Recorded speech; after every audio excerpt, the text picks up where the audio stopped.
अस्सलाम वालेकुम dear students, class 10 chemistry chapter number 2 का आज हमारा 5th लेक्चर है केमिकल प्रॉपर्टीज ऑफ एसिड्स। हमने एसिड के जो केमिकल रिएक्शंस हैं उनको पढ़ना है।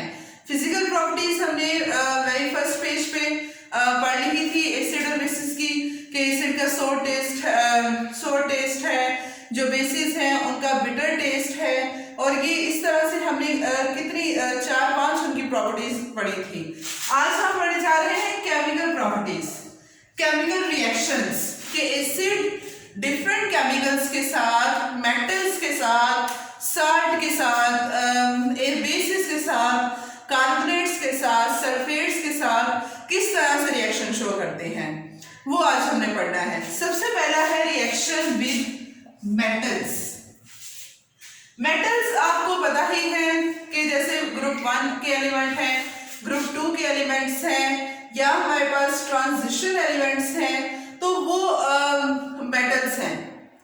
ठीक है, अब एसिड का अगर हम रिएक्शन देखें मेटल्स के साथ, तो जो स्ट्रॉन्ग मेटल्स हैं, जो रिएक्टिव मेटल्स हैं, जैसे ग्रुप 1 के और ग्रुप 2 के जो मेटल्स हैं, ग्रुप 1 के जैसे सोडियम है, पोटाशियम है, रुबिडियम है, सीजियम है, फ्रांसियम है, या ग्रुप 2 के जो मेटल्स हैं बेरिलियम, मैग्नीशियम, कैल्शियम या दूसरे, इनके साथ एसिड का जो रिएक्शन है वो बहुत एक्सप्लोसिव होता है। एक्सप्लोसिव रिएक्शन होता है, क्यों? क्योंकि ये रिएक्टिव मेटल्स हैं और एसिड है। एसिड है, इनके साथ जब अटैक करना है, एसिड के पास नॉन मेटालिक साल्ट है, जो वो इसके साथ रिएक्शन करेगा तो तेज होगा।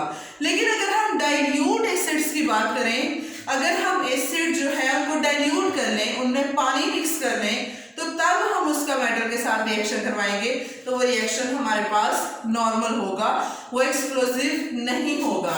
जैसे कि एक मेटल है हमारे पास जिंक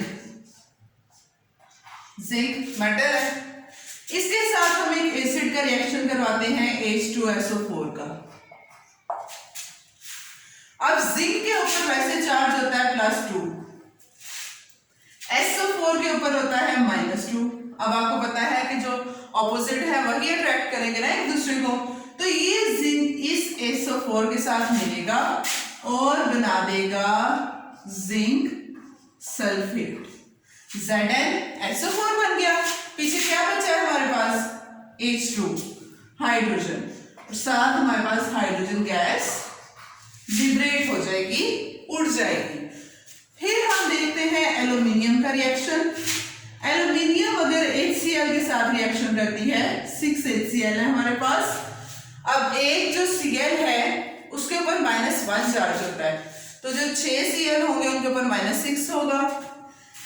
एल्यूमिनियम का रिएक्शन जब Cl के साथ होता है तो हमारे पास आ जाता है एल्यूमिनियम, 2 एल्यूमिनियम हमने लिए हुए हैं यहाँ पर, एल्यूमिनियम ट्राइक्लोराइड, 2 एल्यूमिनियम ट्राई। अब ये देखें यहाँ पर 6Cl है, यहाँ पे भी हमारे पास 6 पूरे हो गए, 3 2s are 6 Cl पूरे हो गए। 2 एल्यूमिनियम है, ये 2 एल्यूमिनियम होंगे। जो फॉर्मूला के शुरू में जो डिजिट लगा होता है उसका मतलब होता है ये सबके साथ मल्टीप्लाई हो रहा है, जो एंड में लगा उसका मतलब है जिसके साथ लगे वो सी का ही है। जैसे यहाँ पर Cl के साथ 3 लगा है तो ये 3Cl है, तो अगर यहाँ पर 2 लगा है तो ये सबके साथ लगा हुआ है, तो 3 2s are 6। पीछे हमारे पास क्या बचा? हाइड्रोजन। कितने हाइड्रोजन है? 6 हाइड्रोजन, तो इसका मतलब हमारे पास फिर 3 हाइड्रोजन गैस के मॉलिक्यूल लिबरेट हो जाएंगे, 3 2s are 6। तो जब एसिड मेटल के साथ रिएक्शन करेंगे तो हमारे पास क्या बनेगा? साल्ट, और साथ हमारे पास हाइड्रोजन गैस लिबरेट हो जाएगी, निकल जाएगी। अगला रिएक्शन है एसिड का कार्बोनेट्स और बाइकार्बोनेट्स के साथ। याद रखें ये CO3 जिसके साथ होगा उसको हम कहेंगे कार्बोनेट। चाहे इसके पीछे हम कैल्शियम कार्बोनेट, कैल्शियम लगा देंगे तो कैल्शियम कार्बोनेट बन जाएगा, सोडियम लगा देंगे पीछे सोडियम कार्बोनेट बन जाएगा, और अगर HCO3 है किसी के साथ लगा तो इसका मतलब होता है बाइकार्बोनेट। तो देखते हैं एसिड का रिएक्शन कार्बोनेट और बाइकार्बोनेट के साथ। पहले हम देखते हैं कैल्शियम कार्बोनेट के साथ।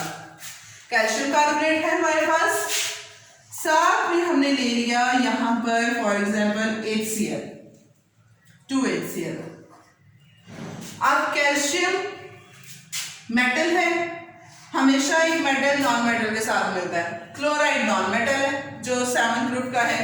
ये कैल्शियम मिलेगा इस क्लोराइड के साथ। कितने एक कैल्शियम है हमारे पास, एक है। क्लोराइड कितने हैं हमारे पास, 2, तो कैल्शियम क्लोराइड बन जाएगा। ठीक है, साथ में यहाँ पे CO3 है ना, तो CO3 है, इसमें से हमारे पास एक CO2 निकल गया। अब यहाँ पे CO3 था, CO2 निकल गया, पीछे क्या बची है, एक ऑक्सीजन बची है।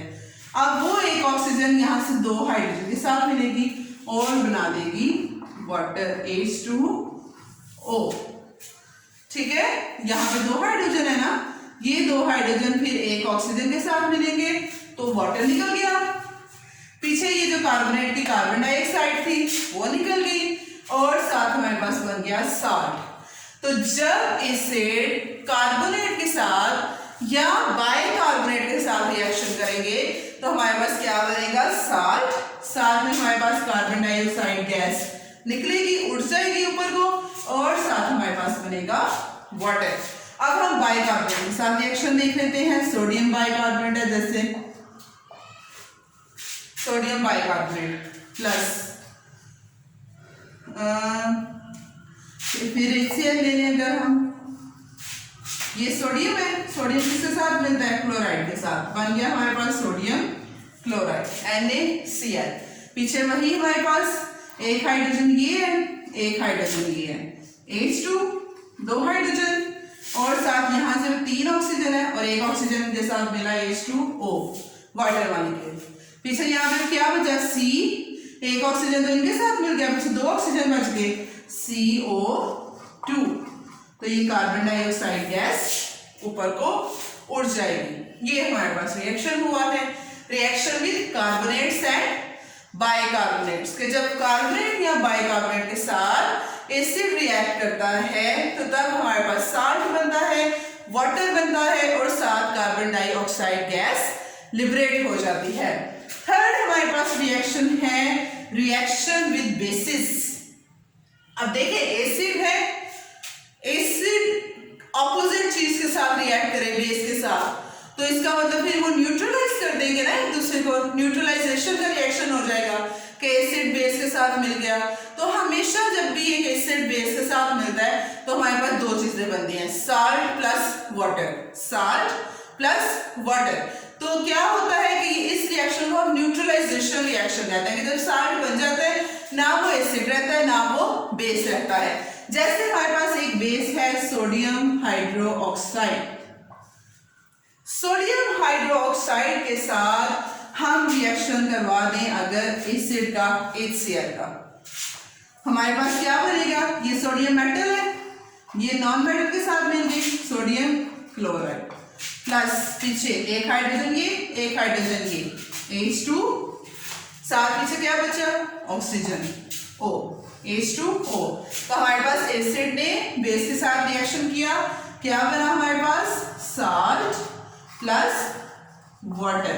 इस रिएक्शन को हम कहते हैं न्यूट्रलाइजेशन रिएक्शन।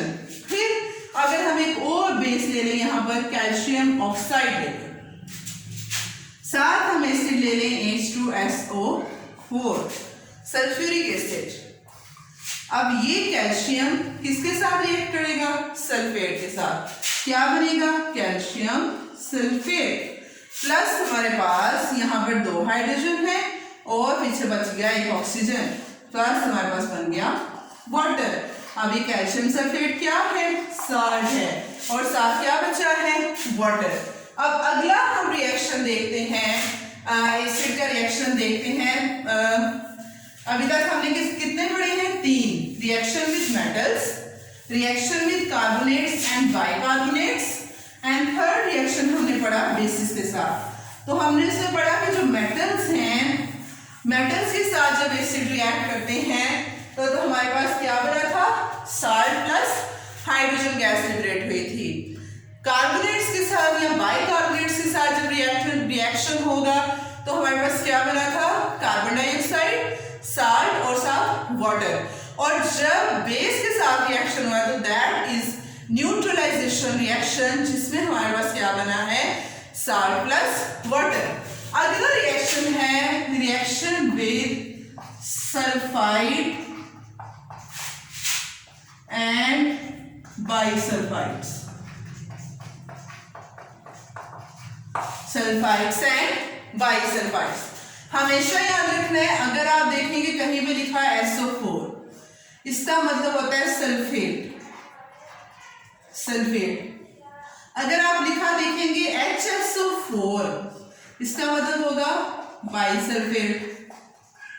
अगर आप कहीं पे लिखा देखेंगे SO3, इसका मतलब होगा सल्फाइड, और HSO3 इसका मतलब होगा बाइसल्फाइड। तो आज हमें एसिड का रिएक्शन पढ़ना है सल्फाइड और बाइसल्फाइड के साथ। तो सल्फाइड और बाइसल्फाइड है SO3 HSO3। सल्फाइड का हम पहले देखते हैं, एसिड है, हम कोई भी सल्फाइड ले लें, फॉर एग्जाम्पल हम ले लेते हैं सोडियम बाइसल्फाइड। सोडियम बाइसल्फाइड के साथ हम रिएक्शन करवाएंगे एसिड का, हम HCl का रिएक्शन करवा देते हैं।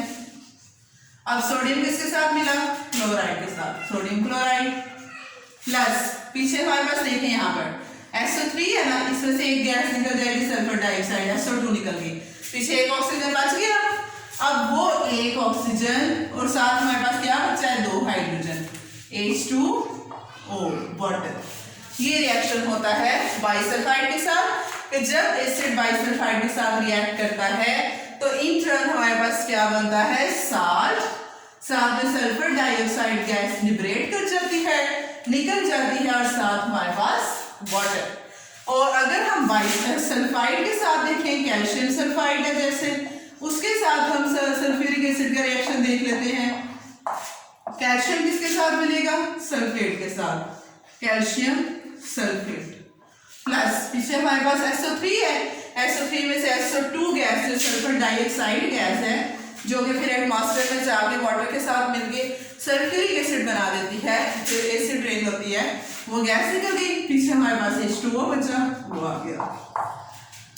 तो इसका मतलब जब एसिड सल्फाइड एंड बाइसल्फाइड के साथ रिएक्शन करेगा तो हमारे पास क्या बनेगा, साल्ट, साथ हमारे पास सल्फर डाइऑक्साइड गैस निकलेगी, और साथ हमारे पास वाटर। लास्ट रिएक्शन है एसिड्स का रिएक्शन विद सल्फाइड। अब हम करने लगे हैं रिएक्शन सल्फाइड के साथ, सल्फाइड S जहां पे भी आप देखेंगे इसका सल्फाइड है। अगर इसके साथ H2 लग जाएगा हाइड्रोजन सल्फाइड, अगर F लग जाएगा आयरन सल्फाइड। आयरन सल्फाइड है जैसे, उसके साथ रिएक्शन हम करवाते हैं एक एसिड का H2SO4। अब ये जो आयरन है मेटल है, ये तेजी से इसके साथ रिएक्शन करेगा, आयरन सल्फेट के साथ मिलेगा, क्या बनेगा, आयरन सल्फेट, साल्ट प्लस, यहाँ पे हाइड्रोजन बच गया और साथ ये H2S, और ये हाइड्रोजन सल्फाइड गैस है। और आपको पता है हाइड्रोजन सल्फाइड गैस की स्मेल बहुत ज्यादा पंजेंट स्मेल होती है, एग लाइक रॉटन एग्स जैसी स्मेल होती है, इस तरह की गंदी सी स्मेल होती है। जब ये रिएक्शन होता है तो अगर वो स्मेल हमें आ जाए उस फ्लास्क में से या उस टेस्ट ट्यूब में से, तो हमें पता चल जाता है कि अब भाई रिएक्शन हो गया है, क्योंकि हाइड्रोजन सल्फाइड गैस निकल रही है, स्मेल आ रही है उस गैस की। तो ये हमारे पास थे रिएक्शन, एसिड के रिएक्शन थे, डिफरेंट केमिकल रिएक्शंस थे मेटल्स के साथ, कार्बोनेट्स बाइकार्बोनेट्स के साथ, बेसिस के साथ, सल्फाइड्स और बाइसल्फाइड्स के साथ, and last but not least sulphide के साथ। कल हम पढ़ेंगे एसिड की यूजेस क्या है, कहाँ पर हम एसिड को यूज कर सकते हैं। आज के लिए इतना ही है। अगर आपको कुछ समझ नहीं आया, कोई क्वेश्चन है आपका, तो आप हमें गूगल क्लासरूम में स्ट्रीम में पूछ सकते हैं, कमेंट्स में भी आप हमें क्वेश्चन पूछ सकते हैं। होप्स आपको समझ आई होगी। Thank you so much. Allah Hafiz.